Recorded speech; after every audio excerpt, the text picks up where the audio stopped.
So good evening friends. Today we'll be resuming the session for our modern history classes. So in the last class we read all the reforms which are done by Lord Cornwallis in his tenure from 1787 till 1793, in which he did a lot of judicial reforms, administrative reforms and revenue reforms also. But the most important aspect of the revenue reform which he conducted was the permanent settlement. Okay. Now before starting and explaining how it came about and what all happened and what all caused permanent settlement, let us understand the importance of and the gravity of the various things which are done under permanent settlement. Permanent settlement की जो गूंज है वो आज भी very much you can hear it. जो आपको दिखता है कि स्मॉल लैंड होल्डिंग्स दिखती हैं आपको बिहार, बंगाल इन सब रीजन्स के अंदर, इनके पीछे कहीं ना कहीं परमानेंट सेटलमेंट का ही हाथ है. तो किस तरीके से परमानेंट सेटलमेंट जो है वो शेप अप हुआ और क्या रीजंस थे जिस कारण से कि इस पर्टिकुलर रेवेन्यू सेटलमेंट प्लान के ऊपर we all concluded, basically lord Cornwallis concluded. So in that first of all it was done by Lord Cornwallis to ensure companies' interests and the cultivators' interest also. If you look back, we find that during the Warren Hastings' time, we find that there were various experiments which were being done, like 5-year settlement plan and like 1-year settlement plan. तो कहीं ना कहीं ये revenue settlement का जो ये पूरा जो प्रोसेस था ये हमेशा एक एक्सपेरिमेंटेशन बेसिस पे ही चला और कहीं ना कहीं company found themselves short of finding a very viable solution to this particular problem. Okay, so for that Cornwallis really looked into this particular issue through inquiry into usages, tenures and rents. ठीक है, जो बंगाल का reason था वहां पे किस तरीके से लैंड का यूजेज होता है, किस तरीके से टेन्योर्स डिसाइड होते हैं और किस तरीके से उनकी रेंटिंग की जाती है, इसके बारे में पता करने के लिए लॉर्ड कॉर्नवालिस ने एक कमिटी बनाई which was basically headed by Sir John Shore, who was the head of Board of Revenue, and then James Grant, who was the record keeper, and himself. तो इन तीनों के बीच में काफी गहरा डिस्कशंस हुए, काफी इंपॉर्टेंट डिस्कशंस हुए, जिसके थ्रू की दे concluded on this particular thing. Okay, and while discussing there were some pondering questions, there were some questions which they were addressing. The first question was with whom the settlement, किसके साथ ये settlement किया जाए. ठीक है, क्या ये settlement जमींदार के साथ किया जाए या फिर ये रैयत के साथ किया जाए.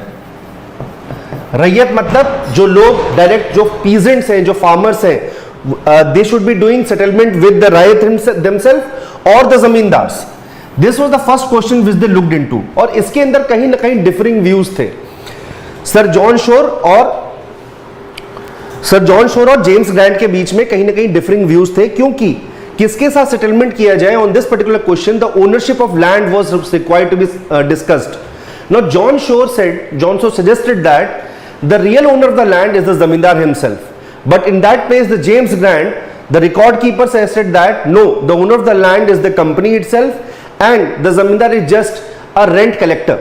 तो इन कुछ डिस्कशंस के ऊपर बातें हुई और कहीं ना कहीं इसके पीछे जॉन शोर के अपने बायसेस थे. कहीं ना कहीं इंग्लैंड के अंदर जिस तरीके से लैंड ओनरशिप को देखा जाता था वैसे ही जॉन शोर और कॉर्नवालिस ने इंडिया में भी लैंड ओनरशिप को देखने की कोशिश की. देखिए, इसमें ये जानना बहुत जरूरी है that during that time the land ownership how it was defined in England in the same way it was not defined in India. The land ownership was not exactly, it of course it belonged to the king or whoever was ruling that particular region, but still that ownership of the land was divided among people. Zamindar of course used to collect rent and all, but then the cultivators also had their own rights. जो वहां पर खेती करते थे उनके भी अपने rights थे एक तरीके से, लेकिन फुल डेफिनेशन नहीं था.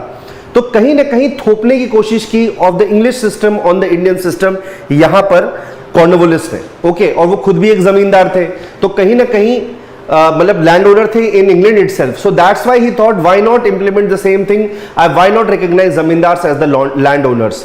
तो ये कुछ चीजें की गई थी और जॉन शोर के भी कहीं ना कहीं उसकी अपनी स्टडीज के through he found that during Mughal era this was the definition of the land. तो इन सब डिस्कशंस के बीच में कहीं ना कहीं कंक्लूजन में पहुंचते हुए वो परमानेंट सेटलमेंट की तरफ बढ़े. उसके अलावा what should be the states share, state का शेयर कितना होना चाहिए इन द रेंट इटसेल्फ.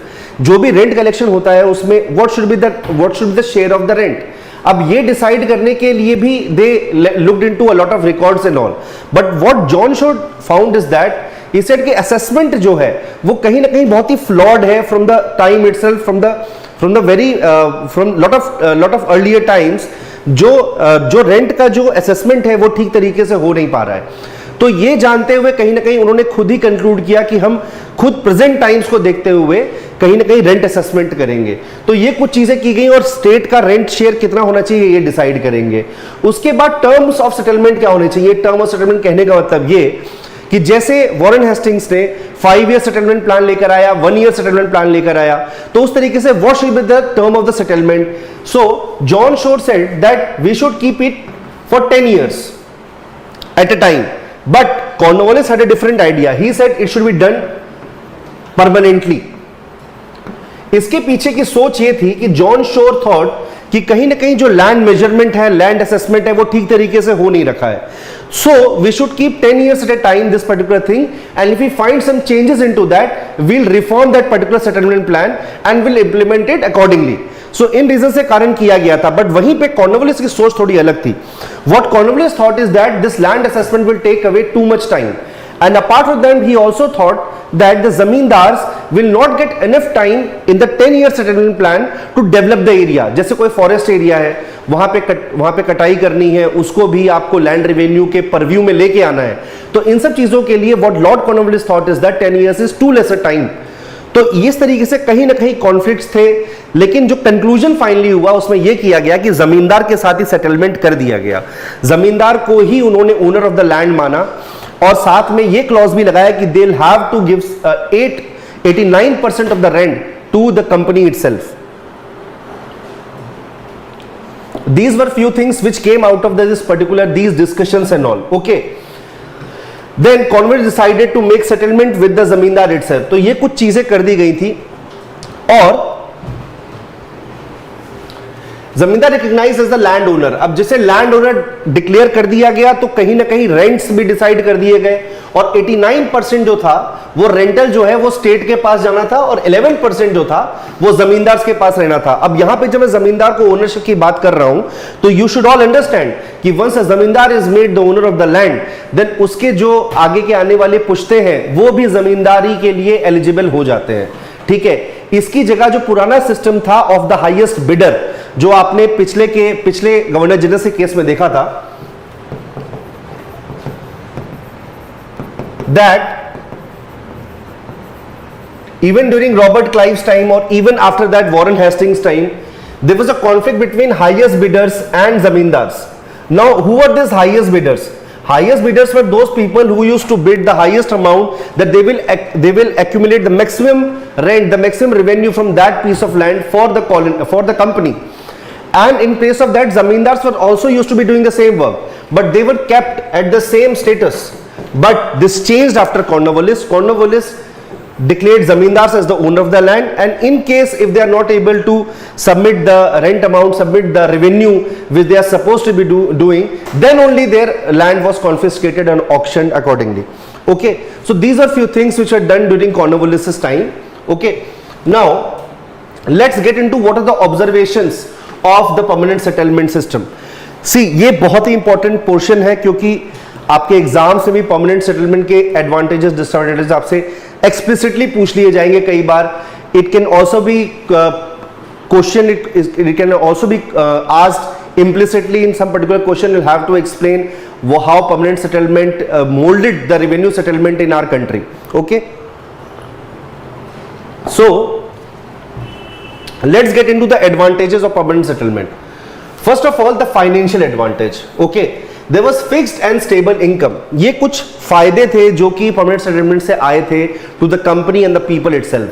अब यहाँ पे fixed and stable income से फायदे किस तरीके के हुए कि चाहे कैसी भी हालत हो, चाहे मॉनसून आए चाहे ना आए,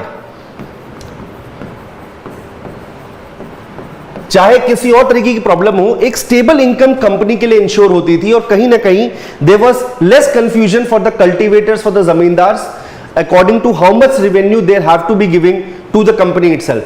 तो इस तरीके से फाइनेंशियल प्रॉफिट तो कहीं ना कहीं था ही. इसके अलावा there were some economic advantages also of agriculture enterprise and prosperity, because the permanent settlement was done for perpetuity. वो परमानेंट किया गया था, 10 साल का नहीं था. Though initially 1790 में जब they concluded on this particular thing, it was implemented for 10 years, but in 1793 itself, within 3 years, this thing was done for perpetuity.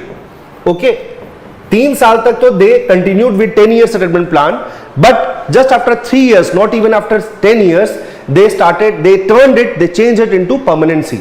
Okay, तो ये कुछ चीजें कर दी गई थी, बट इससे क्या फायदे दिख रहे थे उनको, वो ये थे कि जब किसी जमींदार के पास कोई भी पीस ऑफ लैंड परपेचुइटी के लिए रहेगा तो कहीं ना कहीं वो बहुत सारे रिफॉर्म्स वहां पे ला सकता है, सॉइल का अच्छा यूज कर सकता है, he can use manure into that, crop rotation जैसी एक्टिविटीज कर सकता है। ये सब इस तरह की चीजें, इस तरह के जो इनोवेशंस है वो तभी एक इंसान कर सकता है जब वो लॉन्ग टर्म प्लान जो है वहां पे लॉन्ग टर्म के लिए वहां पर वो कहीं ना कहीं गवर्न कर रहा हो, कहीं ना कहीं उसको जमींदारी कर रहा हो। तो ये देखते हुए कहीं ना कहीं इकोनॉमिक बेनिफिट्स परमानेंट सेटलमेंट के दिख रहे थे। इसके अलावा there were some political benefits also, political benefits because there was a class of loyal zamindars which was being created. देखिए जमींदार जो थे उनको जब अंग्रेजों ने ownership of the land allocate कर दी तो आप ये समझिए कि कहीं ना कहीं जमींदार जो है उसकी लॉयल्टी टुवर्ड्स कंपनी आगे हो ही जाएगी, क्योंकि अभी तक जमींदार को ओनरशिप ऑफ द लैंड इस तरीके से, मतलब वो मुगल टाइम से भी मिली थी, उसके पहले भी मिली थी, चाहे आप गुप्त काल में चले जाएं, चाहे उसके पीछे भी चले जाएं, तो इस तरह की ओनरशिप दी गई थी। But the way in which the company gave the ownership of the land to the zamindars, of course zamindars would have been loyal to the company itself. और ये दिखा भी आगे चल के। In the revolt of 1857, only a couple of zamindars like Kunwar Singh and all from Bihar region were fighting against the colony, the company. But the rest of all zamindars supported the company against the Indian themselves, against their own people in the revolt of 1857. तो इस तरीके से एक loyal class तैयार हो रही थी, ऐसा कॉर्नवालिस का मानना था, जो कि उनका पक्ष रखेगा। They will be their champions and they will take their side if something happens in which the company comes under danger. So this was they were trying to create a loyal class of zamindars. Apart from that, they were, after appointing zamindars and after giving them such a huge responsibility, they were able to free the ablest servants of the company. जो company के ablest servants थे, जो मैंने आपको पहले ही बताया कि जिस तरीके से उन्होंने कॉर्नवालिस ने पेमेंट बढ़ा दी थी, सैलरी बढ़ा दी थी, जो यूरोपियन ऑफिसर्स की थी, जो इंग्लिश ऑफिसर्स की थी, तो कहीं ना कहीं रिवेन्यू सेटलमेंट के जो पूरे प्रोसेस थे, when he was able to take away these officers, ये जो महंगे ऑफिसर्स थे इनको अलग कर पाया, तो कॉर्नवालिस कहीं ना कहीं जुडिशरी में उनको यूज करने के लिए पॉसिबल कर पाया और कहीं ना कहीं वो एलिजिबल कर पाया, उनको पास टाइम बचा कि they can be taken into judiciary and other such activities apart from revenue settlement. Because revenue settlement जो था वो बहुत ही प्राइमरी वर्क था और उसके अंदर बहुत ज्यादा टाइम और एनर्जी जाती थी। तो he was able to save and secure his own officers, able officers, and get involved into other activities of the company on the land of India, okay, the Bengal, Bihar, Odisha region. इसके अलावा कुछ चीजें और भी हैं कि कहीं ना कहीं कॉर्नवालिस का यह मानना था कि अगर जमींदार को आप ओनरशिप ऑफ द लैंड दे देंगे तो इससे यह होगा कि जमींदार कहीं ना कहीं लीडर ऑफ द कम्युनिटी बन के आगे निकलेगा। कहने का मतलब वो चैरिटेबल एक्टिविटीज करेगा, he will be opening schools and all, and he will be doing these kind of enterprising activities through which the people of that area will be very much progressive, will be progressing, will have change in their attitude towards the company itself and they can move towards sciences and other educational activities. So this was his thought while implementing permanent settlement. लेकिन क्या exactly ऐसा कुछ हुआ? Exactly ऐसा नहीं हुआ, exactly इसका उल्टा हुआ, जो कि हम disadvantages में देखेंगे। देखिए disadvantages की जब हम बात करेंगे तो पहली बात तो ये है कि initial years में permanent settlement जरूर कुछ अच्छे benefits लेकर आया। When it initially started, of course it was reaping a lot of benefits, but eventually it became an engine of exploitation. एक एक्सप्लॉयटेशन का इंजन बन गया था और खासकर फ्यूडलिज्म और सर्फडम। ये आप अगर if you continue with our Saul and join here, then while reading world history you will read these terms during the Renaissance time or before Dark Ages in the European countries, that feudalism and serfdom was very much prevalent there, and against that only Renaissance happened. तो feudalism और serfdom की जो चीजें थी वो India में आने लग गई थी, जो कि हमारे यहाँ के कल्चर में उस तरीके से नहीं दिखती थी, as it was quite visible in the European nations. तो जो लैंड ओनर था, जो जमींदार था, वो फ्यूडल लॉर्ड बनता जा रहा था और जितने भी उसके अंडर में पेजेंट्स काम कर रहे हैं, जितने भी रैयत काम कर रही है, they become Surf. Surf basically means slave only. तो कहीं ना कहीं स्लेवरी का प्रमोशन होता जा रहा था. ठीक है. Loss of prospective share in the increase of revenue. अब कहीं ना कहीं जिस तरीके से जो स्टेबल इनकम के चक्कर में परमानेंट सेटलमेंट कर दिया गया, उससे कुछ बहुत बड़े घाटे अंग्रेजों को भी हुए. उनमें से सबसे बड़ा घाटा यह था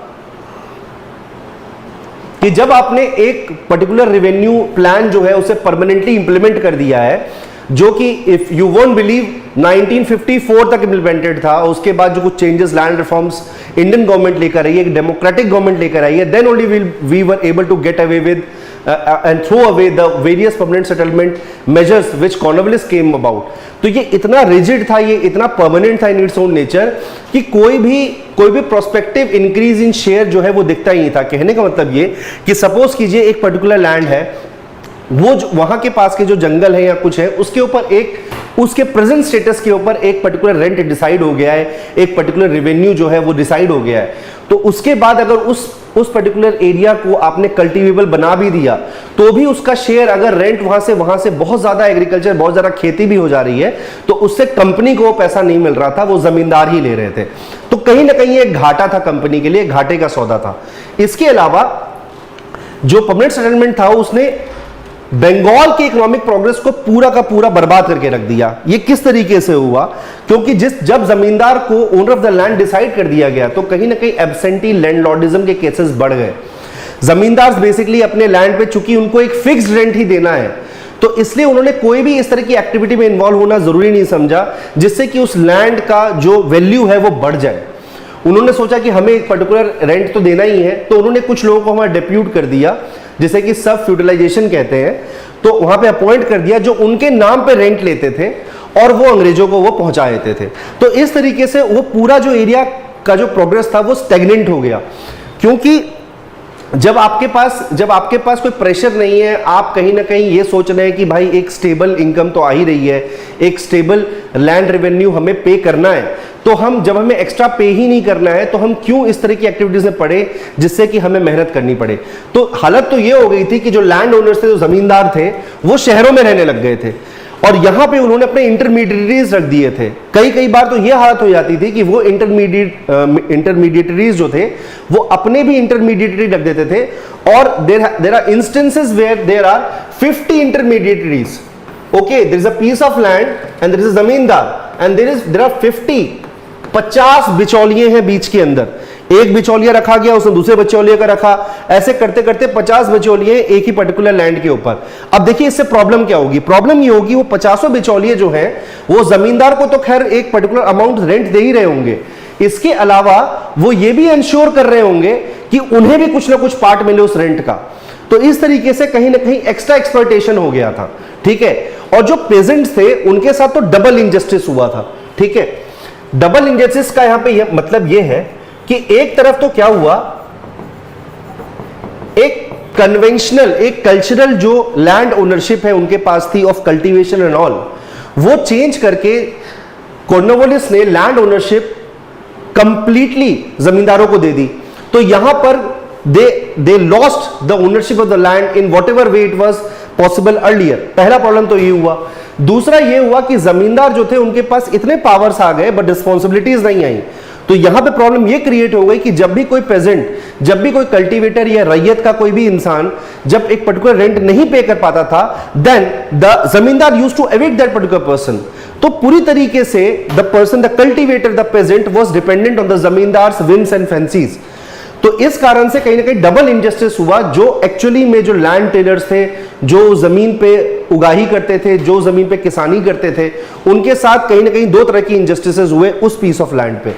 तो ये कुछ चीजें हुई, जैसे जमींदार डिस्टेंट सक्शन पंप, एक टर्म है कि एक बहुत ही डिस्टेंट सक्शन पंप बन गया था. एक पंप जो कि वहां से केवल सक्शन करता था बट वहां के लिए कोई भी पर्टिकुलर एक्टिविटीज, कोई भी बेनिफिट्स प्रोवाइड नहीं कर पाता था. और एब्सेंटी लैंडलॉर्डिज्म जो है वो इतना ज्यादा बढ़ गया था कि उस कारण से उस टाइम के जो इंग्लिश थिंकर्स थे उन्होंने ये कहा था कि जिस तरह के इकोनॉमिकल जिस तरह के फेमाइंस बंगाल में आए या इस तरह की जो भी एक्टिविटी जो भी नेचुरल कैलेमिटीज आई उनसे ज्यादा बुरा एब्सेंटी लैंडलॉर्डिज्म रहा for the Bengal region. Okay, process of sub infeudation, I already told you कि how 50 intermediaries were there at times for a particular piece of land. Okay, then there was alienation of masses. देखिए जमींदार जो थे वो तो राजकुमार बन बैठे थे एक तरीके से, they became the prodigal sons of the company itself. But what with the masses? So ये कहीं ना कहीं tactfully भी एक बहुत ही wrong move था for the company, because the company lost a lot of people on the name of few zamindars. तो कुछ जमींदार, रॉयल जमींदार्स के कारण जो कंपनी था उसने इतने सारे लोग, मासेस जो पेजेंट थे, जो ज्यादा थे इन नंबर्स, उनकी जो लॉयल्टी है उसको उन्होंने छोड़ दिया, उनको लूज कर दिया. और साथ ही साथ एक कहीं ना कहीं एक सोशल कॉन्फ्लिक्ट तैयार हो गया बिटवीन द जमींदार एंड द टिलर. ये काफी दिनों तक परसिस्ट किया और आप ये देखेंगे कि later on in 1930s 40s 60s जो बंगाल में माओइस्ट एक्टिविटीज हुई उन सब का बीज जो है वो यहीं पे बोया गया था. तो ये सारी चीजें जो है इस तरह के प्रॉब्लम्स क्रिएट हुए, डिसएडवांटेजेस हुए. उसके अलावा interest of peasant sacrifice, I already told you how they were subject to double injustice. First of all, their ownership was taken away and then they were kept on the whims and fancies of the zamindar itself. They could be evicted anytime, anywhere. If the zamindar thought that they are not able to pay the amount of rent which they are supposed to pay because of the lack of monsoon or the famine or whatever. But zamindar had all the powers to evict any cultivator and he had no way to go. दो कुछ legislations लाए गए थे Bengal Tennessee act 1885 में, इस सब में. लेकिन बात ये थी कि सपोज कीजिए कि आपके पास पैसा ही नहीं है, और जैसा मैं पहले ही बता चुका हूं इन द जुडिशियल रिफॉर्म्स अब लिटिगेशंस बहुत बढ़ गए थे. So if some cultivator thinks that some injustice is being done to him, even if he goes to the court, then zamindar by the virtue of his money was able to prolong the litigation so long that the cultivator had to leave that particular case and continue with whatever pauperization he was going on. जिस भी गरीबी से वो जी रहे थे उनको जीना पड़ता था क्योंकि वो इतना लंबा केस नहीं लड़ सकते थे क्योंकि लिटिगेशन बहुत कॉम्प्लिकेटेड हो गया था because of the judicial reforms brought by the Cornwallis himself. Okay, उसके अलावा ऐसा नहीं है कि केवल कल्टीवेटर्स को ही इशू था. Zamindars were also at loss because of the sunset clause. Sunset clause, what was the sunset clause? Sunset clause ये था कि जमींदारों के ऊपर ये रेस्ट्रिक्शन लगाया गया था that whatever revenue they are suppose to submit to the government's treasury, it was suppose to be done till the sunset of a particular day. And the moment the zamindar was not able to, because of whatever reasons, because of the crop failure and all these kind of things, if the zamindar was not able to submit his stipulated rent, then his particular piece of land was snatched away from him and was auctioned and given to whoever was bidding for that particular piece of land. तो आप ये देखेंगे कहीं ना कहीं bidding जो है वो completely खत्म नहीं कर दी गई थी, बस उसको एक्सट्रीम सिचुएशंस के लिए बचा के रखा गया था. अब यहां पे प्रॉब्लम ये होने लग गई थी कि because of this feature of being snatched away of their piece of land and it getting auctioned to somebody else, जो नए लोग थे वो आगे नहीं आ रहे थे बिकॉज जो लैंड असेसमेंट था वो तो ठीक से हुआ नहीं था, शॉर्टकट ले लिया गया था. तो लैंड असेसमेंट के शॉर्टेज के कारण प्रॉब्लम ये आ रही थी कि जो नए भी बिडर्स जो आते थे, हाईएस्ट बिडर्स हो, किसी और एरिया के जमींदार हो, उन्हें लगता था हम भी तो ये पे नहीं कर पाएंगे और कहीं अगर हम पे करने गए तो वो 11% का जो अमाउंट है, जैसे कि 89% जो है वो तो कंपनी को देना था और 11% हमारे पास रखना था. बट अगर आप रेंट नहीं वहां से एक्रू कर पाएंगे तो फिर ये 11% उनको नहीं मिल पाएगा. Then why should they get involve in this kind of activities? So there were lot of people who were not coming forward to bid for that piece of land. हालत तो ये थी in 1796-97 what happened after a particular assessment of the kind of revenue which the board of revenue is getting, 16% जो land था, 16% of the area of Bengal from which land revenue was coming was taken away from their zamindars and were auctioned. 16-17% जो है उसे auction कर दिया जा रहा था छीन कर। तो इसका मतलब बहुत ही क्राइसिस सिचुएशन हो गई थी फॉर जमींदार्स ऑल्सो। तो प्रॉब्लम केवल पेजेंट्स और जमींदार प्रेजेंट्स को ही नहीं थी, जमींदार्स को भी थी, और इसके अलावा कंपनी को भी रेवेन्यू का लॉस हो रहा था। तो वी कैन कंक्लूड दैट कहीं ना कहीं ये जो प्लान था परमानेंट सेटलमेंट का, ये टोटल एंड कंप्लीट फेलियर था। और आगे चल के तो और भी बहुत ज्यादा एक्सप्लॉयटेशन हुआ on the name of permanent settlement in this whole region. और एक रीजन, बंगाल का region, which was suppose to be the most richest place, most richest region in the India itself became a pauper, वो एक गरीब राज्य बन के रह गया। और आगे चल के भी बहुत सारे इश्यूज हुए जो कि 55, मतलब हालत तो ये हो गई थी कि ये नौबत आ रखी थी कि जो लैंड जो सेट हो रखे थे उनको इवेंचुअली गवर्नमेंट ऑफ इंडिया ने कुछ पर्टिकुलर एक्ट्स लाके 1955 में छुड़ाया है फ्रॉम द जमींदार इटसेल्फ। और इसके लिए जो इंडियन गवर्नमेंट, हमारी जो गवर्नमेंट है, डेमोक्रेटिक गवर्नमेंट है, उसके एक्सचेकर को काफी लॉस हुआ था because they had to pay because of these acts to the zamindar itself. Because zamindar said कि भाई हमारे तो पेपर है हमारे पास लैंड ओनरशिप के, so if you are taking away our lands on the name of land reforms then you will have to pay us some amount according to present day prices. तो इस तरह के काफी issues हुए थे। तो इस तरीके से we can conclude that permanent settlement was not at all fruitful. हाँ, ये जरूर है, कुछ इंग्लिश थिंकर्स ने ये जरूर कहा कि अगर यही परमानेंट सेटलमेंट जो है ये 10 साल जो इनिशियली प्लान्ड था because of John shores advices, अगर वो 10 साल की जगह जो पलट के परमानेंट कर दिया गया था उसकी जगह 50-60 साल का किया जाता तो कहीं ना कहीं जो पर्पस था कॉर्नवालिस का वो फुलफिल हो जाता। बिकॉज 50-60 ईयर्स तक करने के बाद they could have come up with another land revenue system, but this didn't happen. और 1790 में जो डिसाइड हुआ था ऑफ 2,93 लाख, इतना जो रेवेन्यू डिसाइडेड ऑन 1790-91 कलेक्शन, तो ये जो था ये परसिस्ट कर गया आगे तक। और ये चेंजेस भी कभी अगर हुए तो कहीं ना कहीं वो पेजेंट्स के फेवर में कतई नहीं हुए, वो हुए भी अगर तो वो हुए अंग्रेजों के फेवर में या जमींदारों के फेवर में। तो ये कुछ इश्यूज आए थे परमानेंट सेटलमेंट से। I guess you all are able to understand how the permanent settlement came upon and what are the advantages and disadvantages of the permanent settlement for the practical reasons, for all the practical purposes. The Lord Cornwallis's this whole regime is almost complete. It is very important because from this point judicial reforms, administrative reforms, as you read in the earlier classes itself, that किस तरीके से जो penal codes लेकर आए थे, किस तरीके से जो English law था, जो secular law था, वो लाया गया था in criminal administration। उसके अलावा किस तरीके से revenue में आप देखेंगे कि किस तरीके से permanent settlement लेके आया गया। उसी की तरह सिविल एडमिनिस्ट्रेशन में किस तरीके से कलेक्टर और डिस्ट्रिक्ट जज के पोस्ट बनाए गए थे और किस तरीके से सेपरेशन ऑफ पावर को इंप्लीमेंट किया गया था। और इस तरीके से ये पूरा जो पार्ट है वो यहाँ पे खत्म होता है। And we'll go about the next chapters in the next topics in the coming up sessions.